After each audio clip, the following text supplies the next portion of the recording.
this video, we will understand how to find roots of quadratic equation, यानी कि solution of quadratic equation.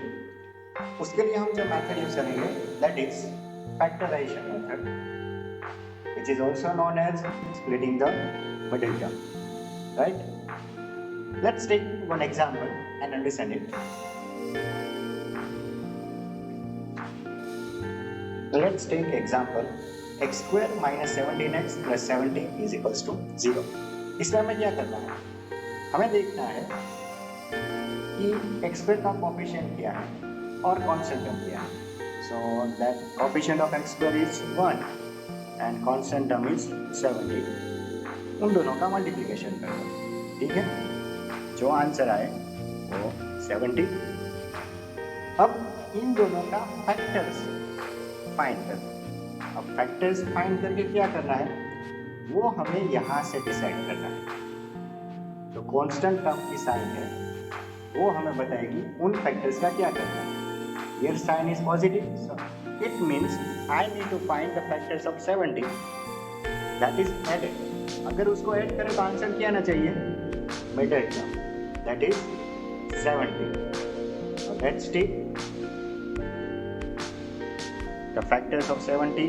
I can easily find 10 and 7 as 10 7s are 70. अब इन दोनों का क्या करना है? एडिशन. ठीक है, पर देखो मिडिल टर्म तो नेगेटिव 17 है, मुझे चाहिए नेगेटिव 17.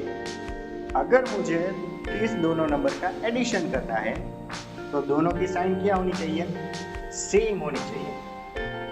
याद रहे दोनों की साइन पॉजिटिव हो ऐसा नेसेसरी नहीं है. अगर दो नंबर का एडिशन करना है तो उन दो नंबर की साइन सेम होनी चाहिए.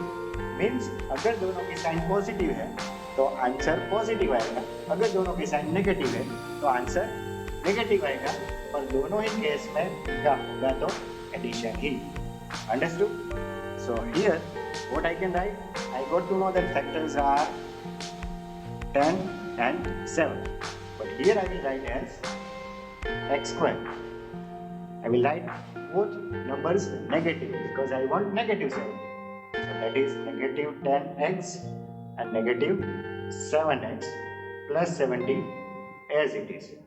So you can see these are factorized. Or that is also known as splitting the middle term. We split the middle term in two parts. And you can see minus 10x and minus 7x gives you negative 17x. Okay, now let's go to next step. Make pairs of two terms.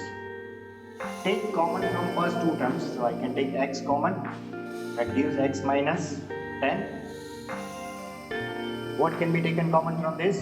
See, put same sign as it is here. 7 is common. So it gives x minus 10 is equals to 0.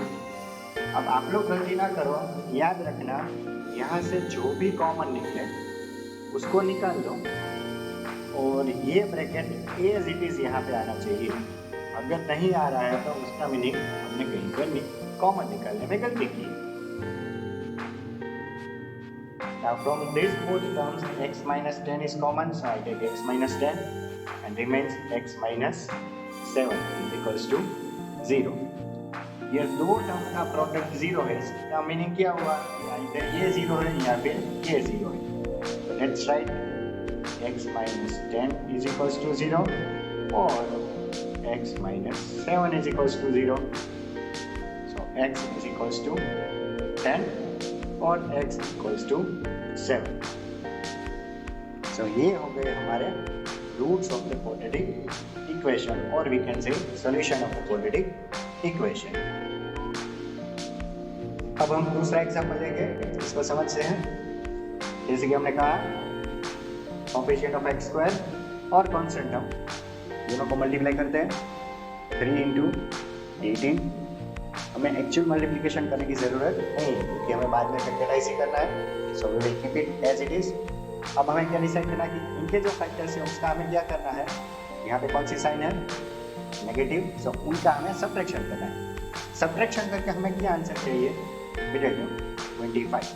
तो चलो देखते हैं, 18 and 3 already दिए हुए हैं। 18 minus 3 obviously not 25, so further we have to factorize it.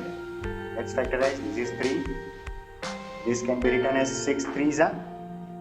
चलो अब हमें इन नंबर्स में से कॉम्बिनेशन बनाना है जो दो नंबर में। So let's me recombine 3 3s are 9, so this is 9 and this is 6 as it is if I recombine this, but 9 minus 6 is not 25, तो हमें आगे फैक्टराइज करना है।